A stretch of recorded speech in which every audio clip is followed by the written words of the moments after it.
Hello. Yeah, I'll be up in a minute. What? All right.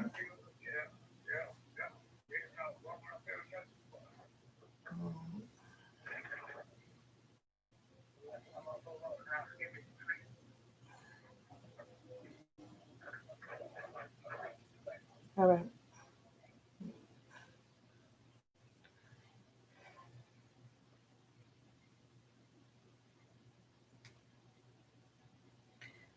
Ooh, I gotta do my intro. Let me do my intro. Hey, everybody. Welcome to the One Papoose I gotta Show. put the intro Don't on here, forget y'all. Make to it hit look the good. like, What up, subscribe, y'all? What share up? button on your way in. What up? Sit back, relax, and enjoy the show. How y'all doing? How y'all doing? How y'all doing? Had to put the intro on there. I brought you guys here today because I'm expecting a caller. We'll see if he calls in today. Something a little bit different on the show. Gives me an opportunity to brush up, to advance my skills. So I'll give it a minute and we will see if he'll give us a call. While we wait for that call, I knew I should probably have looked a few things up, but I'm a little exhausted, you guys. I'm a little. Wait, let me fix the shine. I don't like shine on my forehead. Oh, I don't like the shine. Don't like the shine on my forehead. Mhm. There we go. Y'all see I've kind of worked with them edges today because everybody be talking about my edges.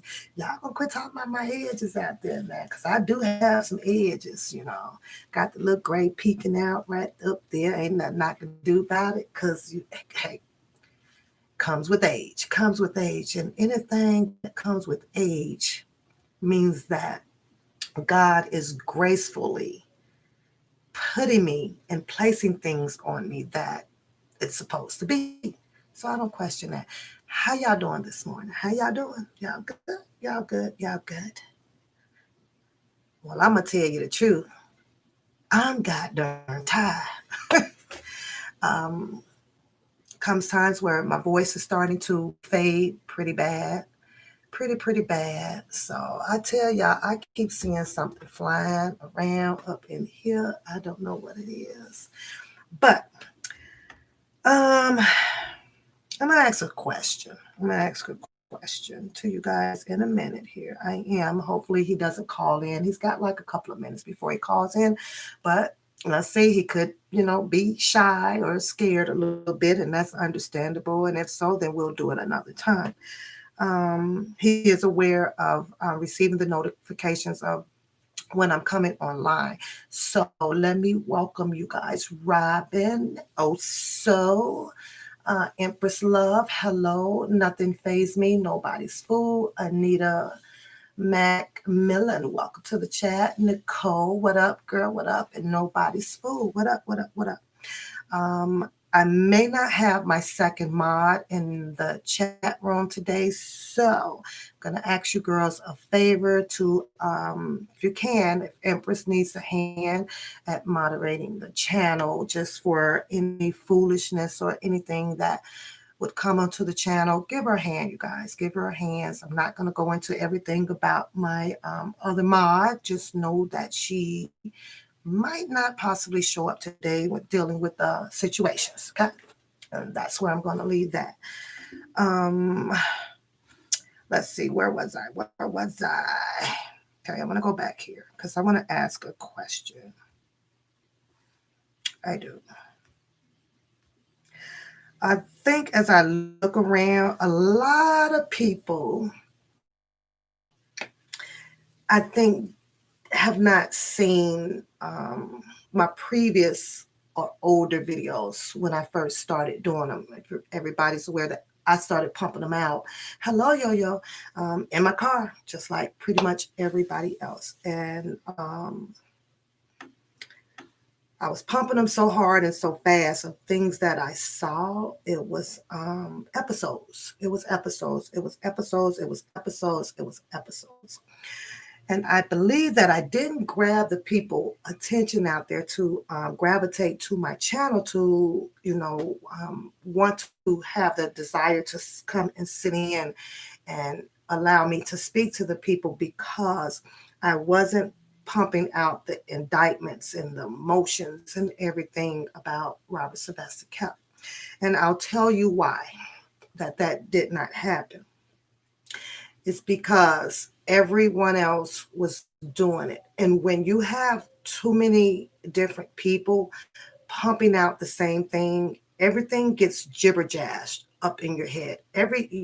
You start to absorb so much stuff to where everything sounds literally a mixture of Spanish, a mixture of Dutch, of a mixture of Afghanistan language, you name it. It all sounds weird to you. So what I had chose to do was to stay away from that and advance my channel into doing a bunch of different things. Okay. I am an R. Kelly supporter. I am an R. Kelly fan. I can honestly tell you that I do have all his albums, but I can tell you that I probably, out of the 16 songs or 14 songs that drops on an album, I'm probably missing like one or two that I don't know, or I may have one or two songs on the albums that I just wasn't feeling and I didn't really get into those. And I don't know anybody that can actually sit and say, every hit that an artist make, they absolutely love it, because then I will have to call bullshit on you. I'm going to try to refrain from a lot of cussing today. I just don't feel like the cussing just yet. Let something move me wrong, then it'll come out.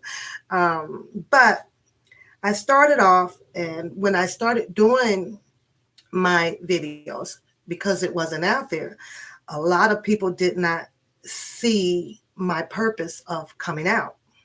So I don't get a lot of recognition of from my videos. And I know that because of the views that they were getting. Nobody knew. I may have had throughout the first 20 videos, probably about maybe a good up to 60 or something views on each one. So, and he's calling in, and I am going to introduce him to you guys. So give me a second. Good morning. Good morning. We're doing good. So give me a second and I will try to introduce you. You guys, wait a minute. Hold on for 1 second. I'll be right back. Hold on, Alan. Don't go ahead.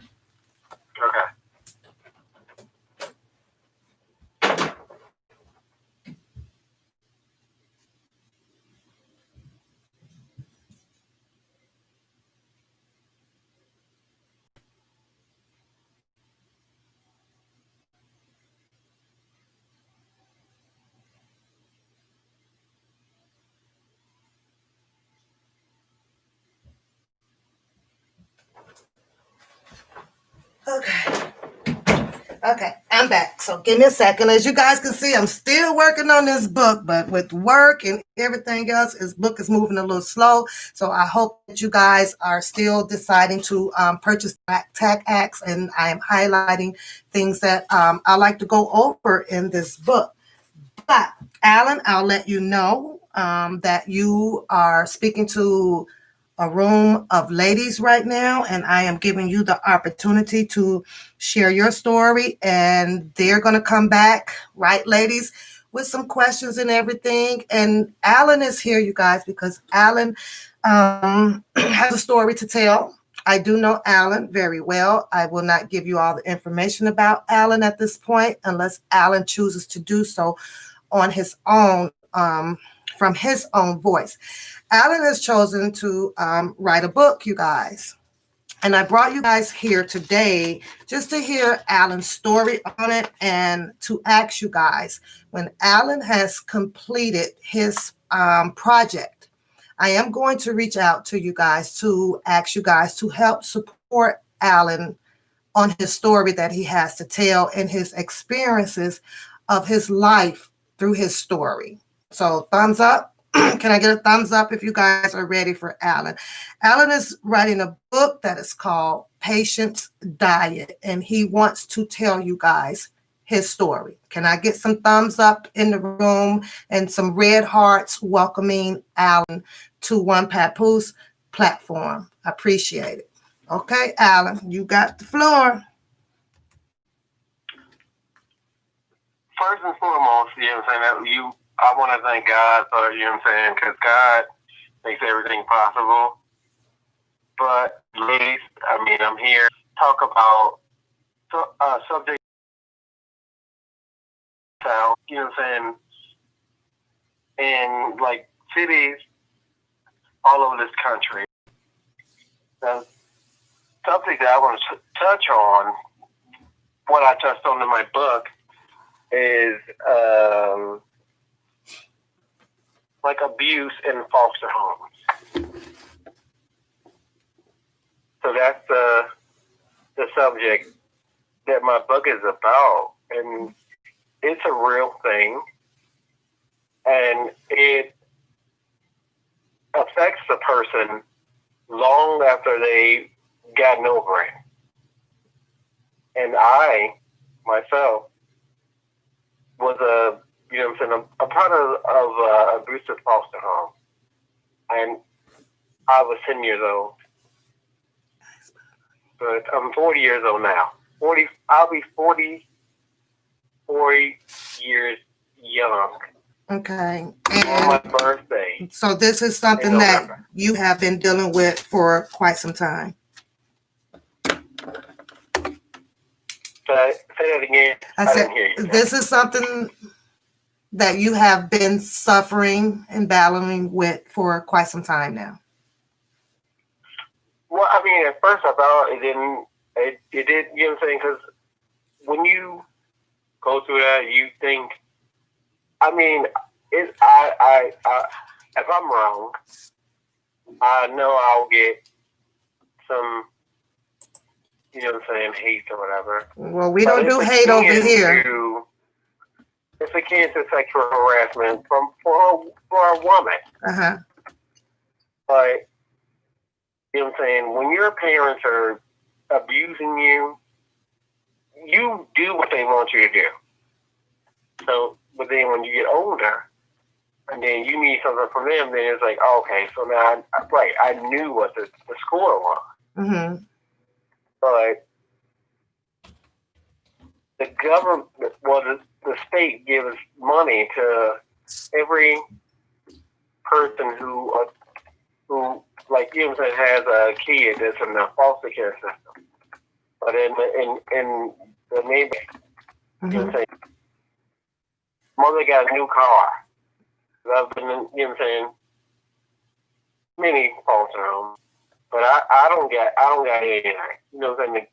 The children don't, you know what I'm saying, I can barely get some food or whatever. Mm-hmm. So you're saying that throughout your experience, because you are a Black American, Black minority young guy, you're saying that because you went through this experience and it's being Black, you know for a fact that there is a high percentage rate where the foster parent or so tends to not take care of the foster child like they supposed to with using government. Well, it's not government though. It's probably, I think it's a state thing. Okay. So every state has their own rules and regulations. Like, yeah. You're right. Mm-hmm. As far as foster children are concerned. Mm-hmm. Can I ask you what inspired you to write this book that is titled Patience Diet? Well, I joined the military, because my mother, she was strict.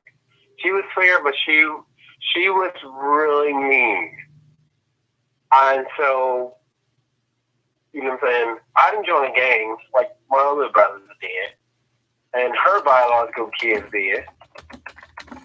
But I knew I needed, you know what I'm saying, money. Mm-hmm. and I knew, and I was good in school. So to alleviate some of the beatings I learned, you know what I'm saying, in the foster homes, you had to be at school. You had to be at school. You had to be on team.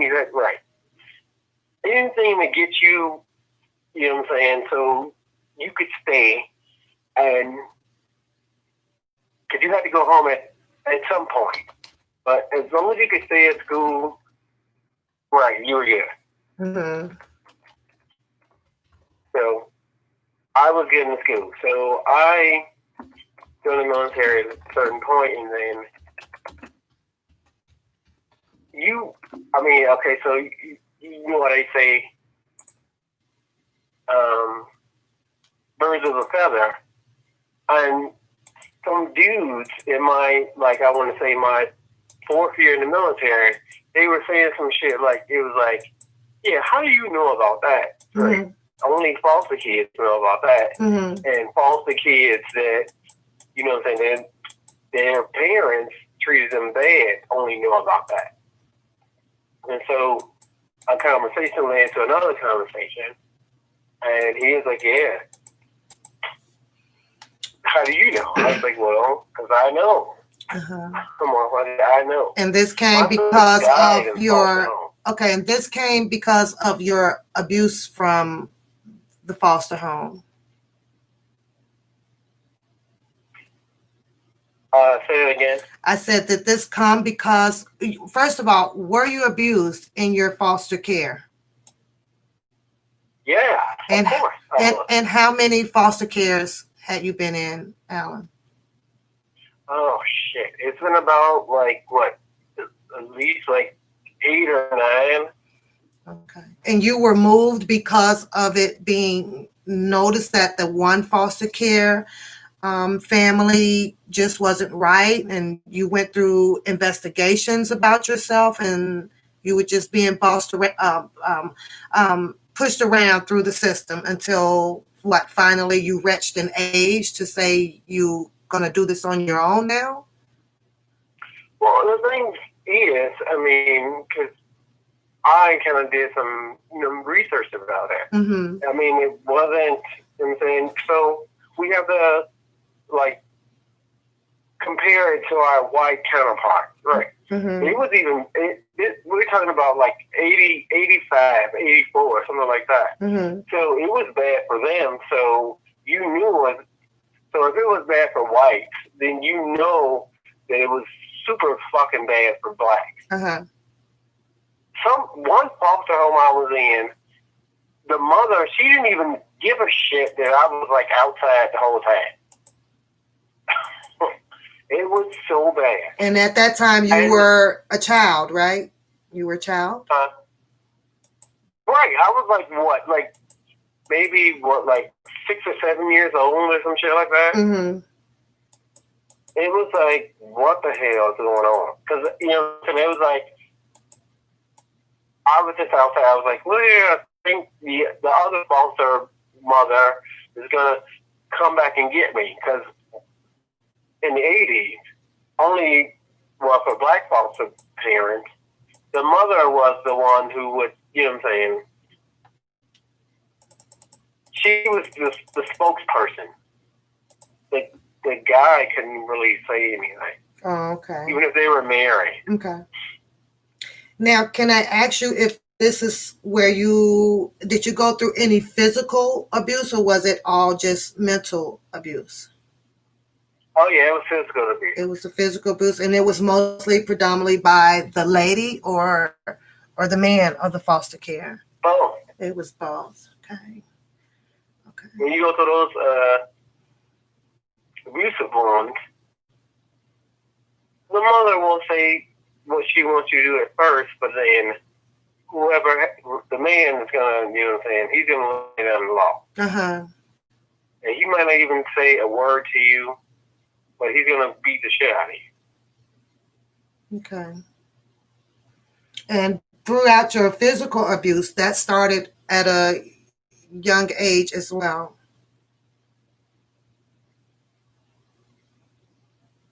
Well, Well, I want to say something too, though. I mean, it's like foster care has come. I mean, 1,000% is like better than it was when I went through it. And my book, it just shows that, you know what I'm saying, it's like a thing. Well, it was a horrible thing back in the 80s, but now it's still happening. It's still happening. But when you can sit there and you look back and you know that this is something I've been through, right? And you know that it's a possibility, like a 70% chance that there's a child out there that is still enduring what you had to go through. And it's a broken system that just can't be fixed because people are going to be people. We got good people and we got bad people. Right. But still, though, when you have children, though, it shouldn't, a child that, you know what I'm saying, children never ask to be born. So even when they go through, you know what I'm saying, the foster care system, which is horrific, they shouldn't be like beat. Because the state gives money to the parents that agree to take the child over. My sister died in a foster home. They beat her to death. And so my book is, you know what I'm saying, about a guy who has PTSD and he joined the military, but he doesn't know that it's from his abusive foster home. Mm-hmm. And I didn't want to be like, you know what I'm saying, memoirs or whatever, so I just put like what I spoke to like 3 people, and I was like, I'm writing a book. Because sometimes when I write, like just talking in bars, it's like, that didn't happen to you. I was like, it happened. They're like, you should write a book. Mm-hmm. I was like, I guess I should. Well, can you tell us some of the experiences that you had to go through in the military that could have possibly led up to, and if you are suffering with the PTSD? Well, so every person who has been in an abusive foster home, they do life different. We trust different than regular people. We are probably addicted to like some drug or something. Mm-hmm. And that's because we don't trust our parents. We trust them, you know what I'm saying, to an extent. And that's because, right, we don't know if they'll go crazy, but when you get older, then now you can fight. Mm-hmm. That's what we do. We fight. We fight or flight. Right, when you were older, correct? We're perfect for the military. Correct.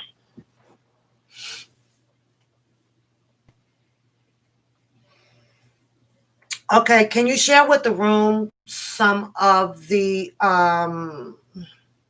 PTSD disorders, and like what each one is? What are the signs to recognize? What is the type of help that people should reach out for when they're going through the anxiety, or because it's a post-traumatic syndrome disorder, correct? Right. Okay. Yeah. Can you explain? Yes, ma'am, you're right. So it's post-traumatic stress disorder. That's the acronym, and that's what it stands for. Okay. But it's a disorder that's basically, you know what I'm saying, just, you know what I'm saying, for the military. Mm-hmm. But that's not even true, though. But that's when I first started hearing about the acronym. That's because when I grew up, it was just, somebody's going through the anxiety or somebody's going through the stress. But now we have it where they actually tied an acronym to it. And when I first heard it, I was like, oh, this is only related to people that is military. But that's not the case. It's just the acronym. It is not the case. Okay.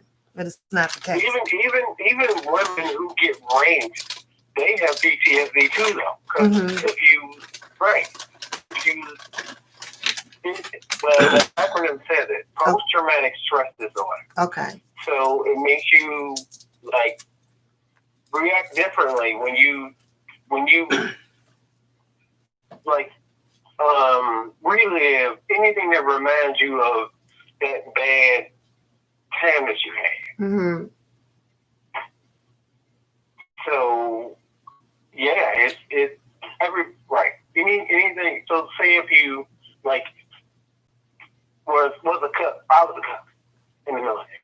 Mm-hmm. Say if you like mashed your hand in like a mixer, right? You're gonna be like it's afraid of that mixer for a minute. It leaves that memory. It leaves that memory and that terrifying thing that you have to probably revisit that scared you and got you that way from the beginning. So that's part of it. Is that what you're saying? When you have to revisit something that terrified you. Yeah. Okay. And you have to like build up the confidence to be like, I'm not afraid of that. You can't fuck with me. You know what I'm saying? I gotta go back. You know what I'm saying? I gotta be me again. Okay. Question for you. With you writing this book, Patient Diets, and because you have come so far dealing with these different PTSD diseases, do you think that the book will be a final healing for you, or is it something that you will live with for the rest of your life? But this book and the way you speak out about it now, it brings some comfort. It'll bring some more knowledge for you to help other people, other children. You'll be able to recognize if they're going through it and say, hey, you might want to stop and get this type of help or this help. Are you at that point? Well, I hate that I did it backwards. I wanted to do kind of like my experience, and then I seen other people who were in the military that went through the same kind of shit that I did. And I was like, well, fuck that. I have to do it. But the next book is going to be facts. You know what I'm saying? Because I've already did the research. But to answer your question, unfortunately, yeah, when you have a traumatic event, and it's caused by somebody who you love, you're going to live with that for the rest of your life. I mean, you can get over it, but you won't trust them ever like you did before. Mm-hmm. Okay. And that's why I, went through alcoholism, because it's like, Ma, you could have not sent us to that foster home. Have you ever had the chance to go back when you did reach adult age to speak to some of your foster care people, or is that something that's allowed to do? Well, I mean, it's only up to the foster child.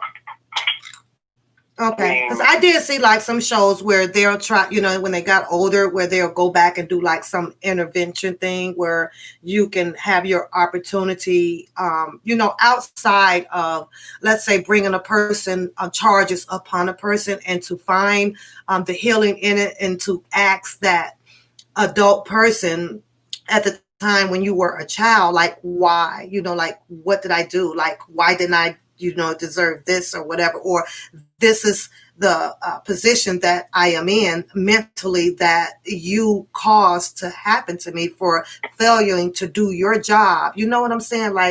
I've seen some shows where they do go and do that type of intervention like that. So I was just wondering if you have possibly reached out to some of your foster care people who should have raised you in your eyes a better way when they're calling themselves parents, So have you reached out to anybody? Well, I mean, the thing is, okay, so my mother, she had her biological children, of course. Mm-hmm. They were so much older than us.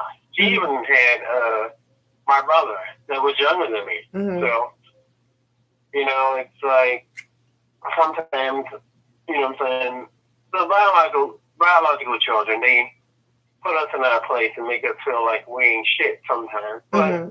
you know, it's all love. But still, though, but the thing is, the only thing that will not let me trust anybody is because my mother did that thing. When she had me, and she tried to do a good thing Mm-hmm. by reuniting me with my biological sister in the foster home. But I found out that she traded us for money, and Tamika died. They beat her to death. And this is your sister. Yeah. And mother adopted me after that. But she never spoke a word about my sister. Not one word. Oh, wow. So, and then I seen, like I want to say, like maybe 2 years ago, it's like this family had like 2 or 3 foster kids, and they were just not giving them food and shit like that. It's like, if you don't want to have the children, Mm-hmm. don't get them. Mm-hmm. Let me ask you this. Can you touch on a little bit more about your book, The Patient's Diets? Can you touch on a little bit more about that? Can you say that again? I said, can you touch on a little bit more about your book, your up-and-coming book, Patient's Diets? Can you give us a little bit more about where you're going with your story? So you want me to tell you where I'm going in the book? Just give us a little taste of your characters and things in the book. Just a little bit. Okay, so the book it's fiction, but it's based on, you know, like a person's life who has got to experience America, and they're not their parents' first choice. Mm-hmm. They can be as good as they want to be at everything, but they are foster kids. And they, have been through a abusive foster home, but these parents that they have now are not abusive.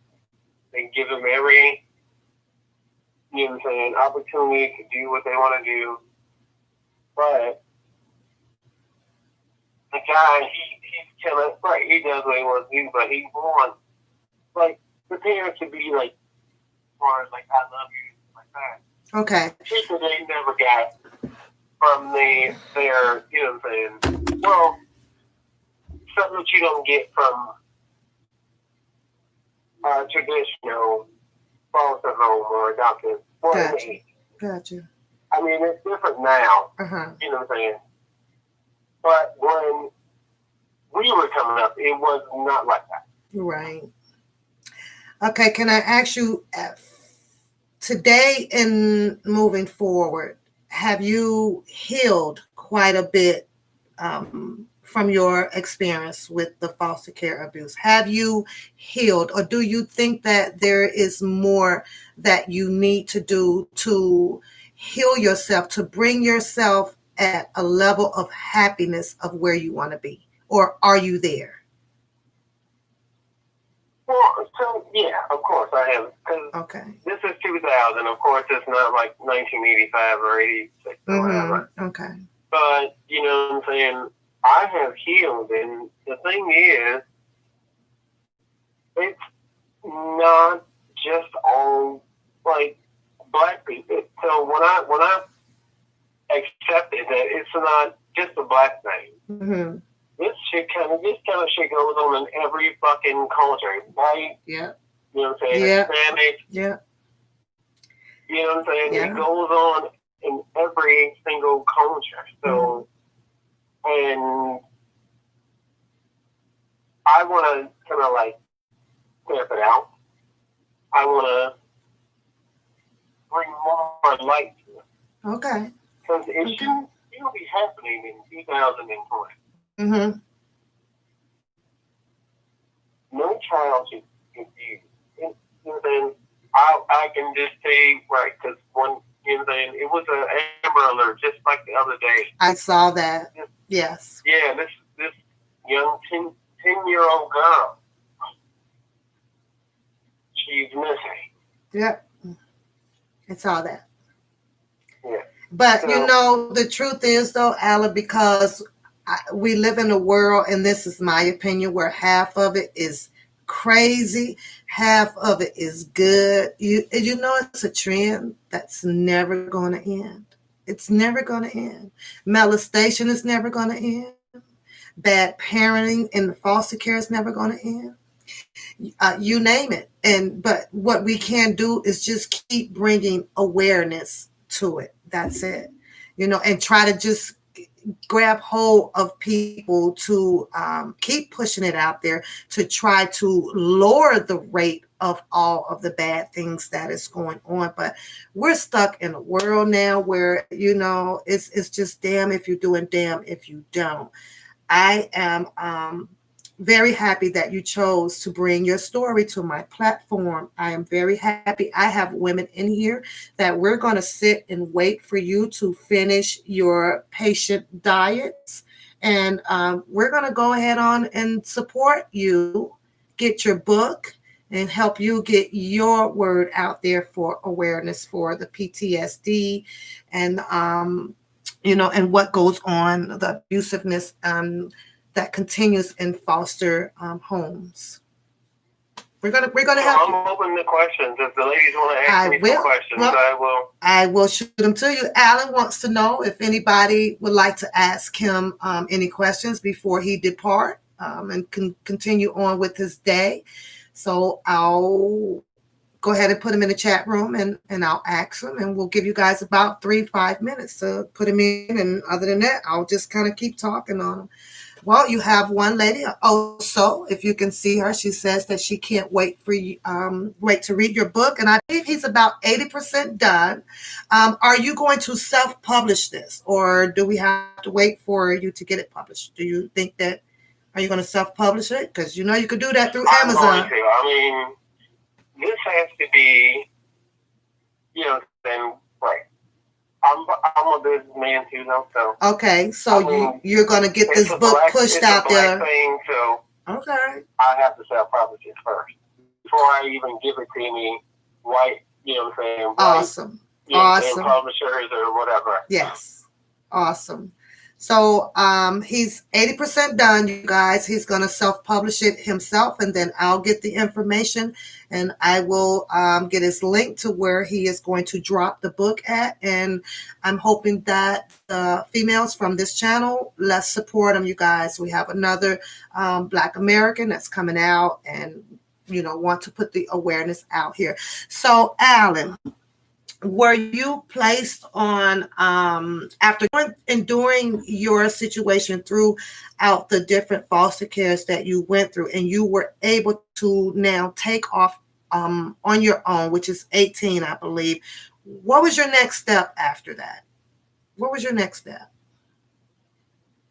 Well, my next step was to, you know, you gotta kind of love yourself too, though. when you kind of like fault yourself, and then so were you go back and then you're like, well, I mean, because you know what I'm saying, any adopted child, they can tell when, you know what I'm saying. Okay, I gotta stop you. I have to ask you another question before you go on, because you said that you get to a point that you would blame yourself, right? Now, I am a firm believer of the common sense, right? So when we're talking about a certain age, and let's just hypothetically say you were 13 or 14, right?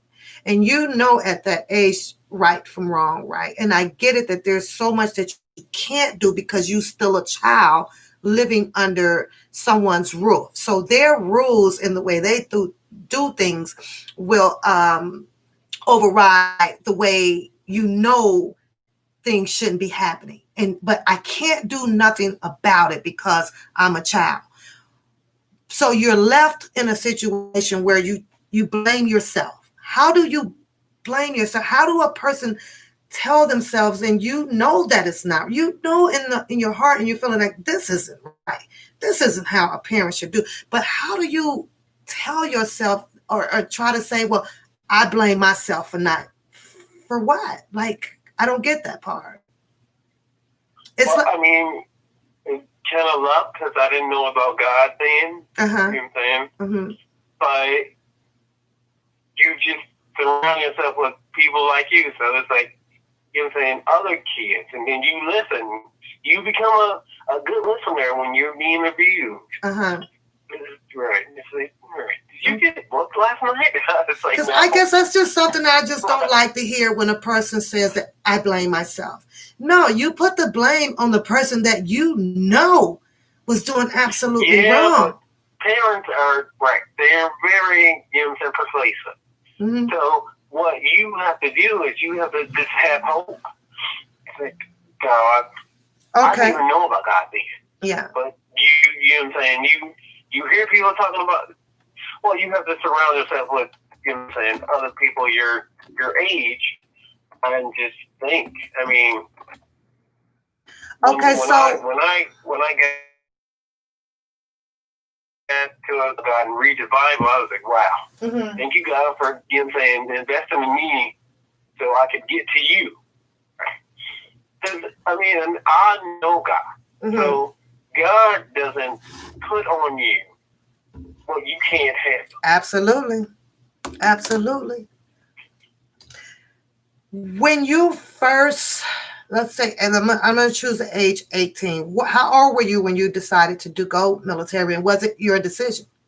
Well, I mean, after, you know what I'm saying, my sister died in front of my face, you know. Did you find, my mother, she would, like, dress up in these, like, robes and stuff like that and leave me on Sunday. I was like, well, where are you going?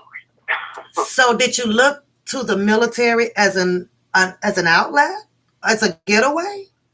Well, she was so cheap. Mother didn't give me anything. Okay. She's like, nope, I'm not paying for that. I'm not paying for any of that. Nope, no. Okay, so you had it that way because I wanted to go to college. Okay, so in the military with the commercial, it'd be all you can be, and yes, they would pay for it. You chose that way to get your foot on the ground. This will make me have a better life. Right. Okay. Can you for tell me, myself, and my mother? Because Okay. I saw a commercial on TV, and it was like, look, you want to go to school? Right. That's what I was Okay. saying too. Right. That's what I was like, okay, right. Okay. The military is a way to help people out, from some bad situations or, just to change a different aspect of their life, go do something different because they do offer you a bunch of different choices of different occupations. Chicago, right. Uh-huh. So you might get shot when you go outside. you So say like, Chicago is not that bad, so I'm not gonna let you do Chicago like that. No way, Jose. I'm not gonna let you do that. Now, there is some good sides to Chicago, and there is some bad sides. I could tell you when I was born and raised there, I don't ever remember all of this. I don't remember this. This like never ever happened. But the more we got older in Chicago, where there was no money coming into the county, or your part, then the people to me was getting upset. They were tearing things down. We had businesses closing. And then, yes, I would say around late 90s or so, maybe 95 is when I start, okay, it's getting really bad out here, but the people had nowhere to go. There was no jobs. The buildings were abandoning, and they was not putting money in the community to keep it. I'm saying, you grew up when, we used to block off the street.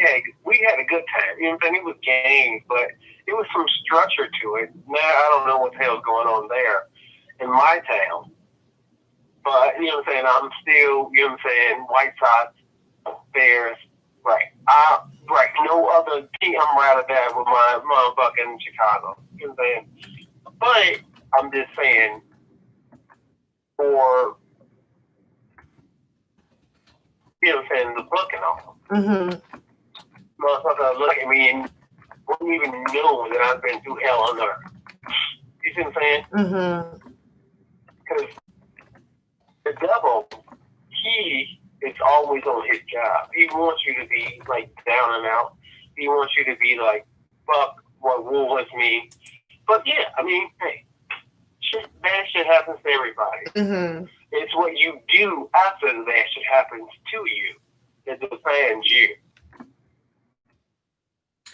Okay, when you military, because they offer you different occupations and things to further yourself once you are they're preparing you for when you get ready to leave the military. What occupational jobs, what did you take up? What did you gain expertise in to develop to make your life different? What did you do? Well, I mean, of course, I joined the military, but then I got, you know what I'm saying, you know what I'm saying, made my military experience, like, what's your life like? You know what I'm saying? Because I wanted to know what everybody else's life was like. Because when I started seeing what my first, like, I want to say, months in the military, it's like, yeah, you just got to raw deal. I mean, life can't be like that. You know what I'm saying? It's probably beautiful somewhere else. Just because you're going through, like, a bad time, you had a bad experience, doesn't mean that you need to, like, you know what I'm saying, cut your losses and rob the first thing that you see and be like, fuck, I want to have a shootout with the cops because my life is, like, fucking right. There's no right. Okay. So I asked everybody, whites, blacks, Africans, Hispanics, what's your, you know what I'm saying, birthday like? It's my birthday. I never had any good birthday. So, and that was my driving force. It's like, yeah, I got all of this, I was like, yeah, I knew it. Birthdays are supposed to be good. Yeah, that's true, because you know mine's coming up, so I'm about to turn up here. I got my party jumping off on the 25th, and I think out of all of the holidays, if I don't like celebrate it for myself because it's a gift from God to, you know, to its birth, it's born day. And I get a little sad or something like that, but I decided, you know, since people didn't want to recognize it or do it for me, you know, or I do it myself. I throw my own shebang bangs. Be like, yes, because, you know, I'd say thank you for another year, you know. So not only am I embracing my birthday for my day, I also embrace my day giving my thanks to the Lord and Savior because he kept me another year. And that's all that matters to me when I, you know, have my birthdays and stuff. But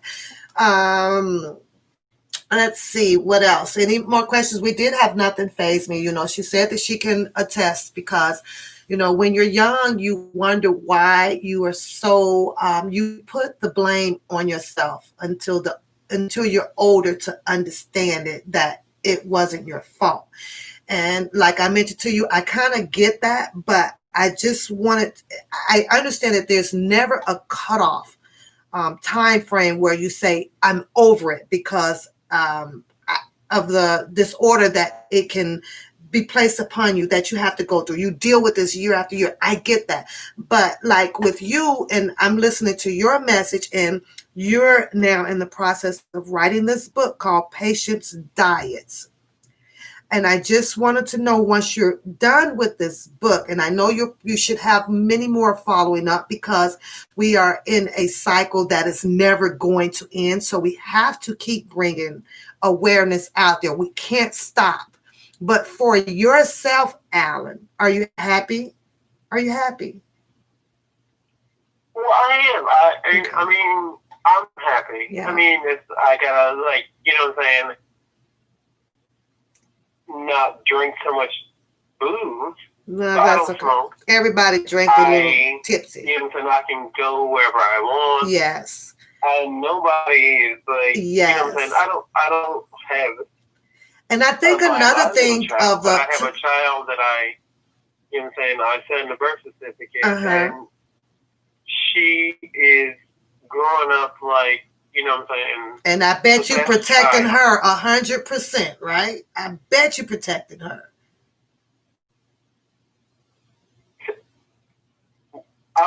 Did you compliment me? I want to hear that again. I said that, and I bet you are covering and protecting her as well, so that she doesn't never have to experience anything. And that's what the awareness does. Yeah, I mean, you have to do that. Exactly, and that's what is going to shorten the percentage. You know, that's what's gonna. If one goes through it and you grab another person and say, well, no, I'm going to protect you. This is not going to happen until you reach your adult age. Then we're making progress. We're easing it. We're lowering it. So, and that's good. I could tell you that my baby wasn't allowed to go around nobody, not nobody, nobody. I cannot get it through my head. Mm-hmm. Why would you want to abuse a child? Hurt a child. They are our future. Hurt a child. Yeah. But they are literally tomorrow. Yeah, but remember what your book is about. It's like, why would you want to abuse because a child? People suffer with different PTSDs. There's a different type of illness in everybody. And if they're not reaching out for that particular help that they need to stop it, this is what we have. This is what we have. Well, and the next book, the facts books, mm-hmm. You know what I'm saying, it's just like the facts that people don't want to hear. 96% of children who have been abused go on to commit crimes and go on to be in jail mm-hmm. for like half of their lives. Absolutely. Absolutely. But it starts at home, like you said. If the parent isn't well and parenting the way that we should be parenting, that's where it starts. It's a conditioned thing, and it just passes on to generation. So I've seen it. I'm a witness to it. I, lived in Chicago, and I do notice that, okay, there's some 5, 6, 7, 8-year-olds out here. Well, where is their mamas? Gone. Yeah. Well, there's your trick. It's so bad because yes. If the child doesn't respect the parent, mm-hmm. It won't respect anybody else. Mm-hmm. Well, including its own self. Mm-hmm. I'm excited.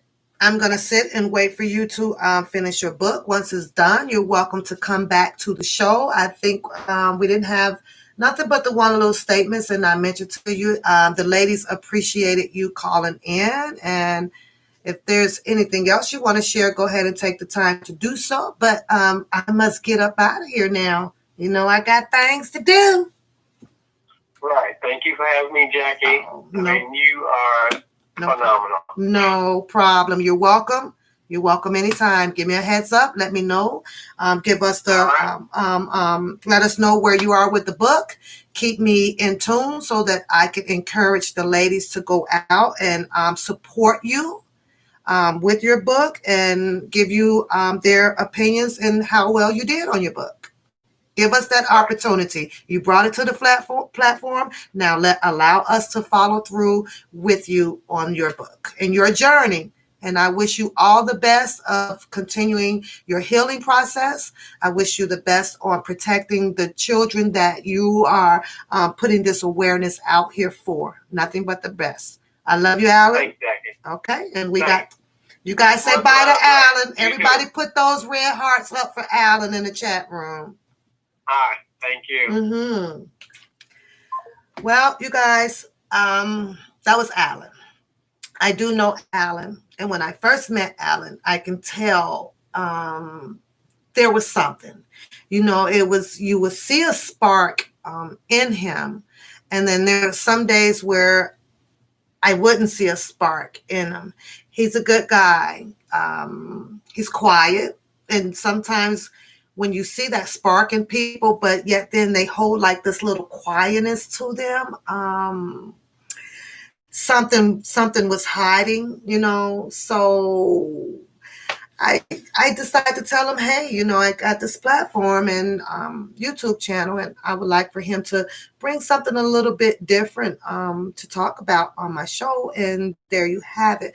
Once Alan's book is completed, I'm going to reach out to you guys to help. Let's help support Alan on his journey of awareness. Are you guys still with me in the room? Everybody still with me? Everybody still here? Because we're going to end this.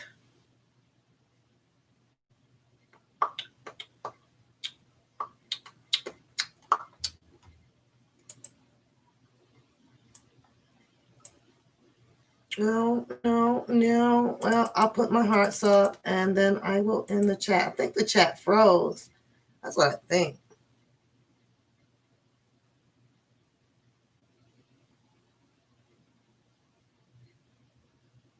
Yeah, it did. It froze. Okay. So let's end that.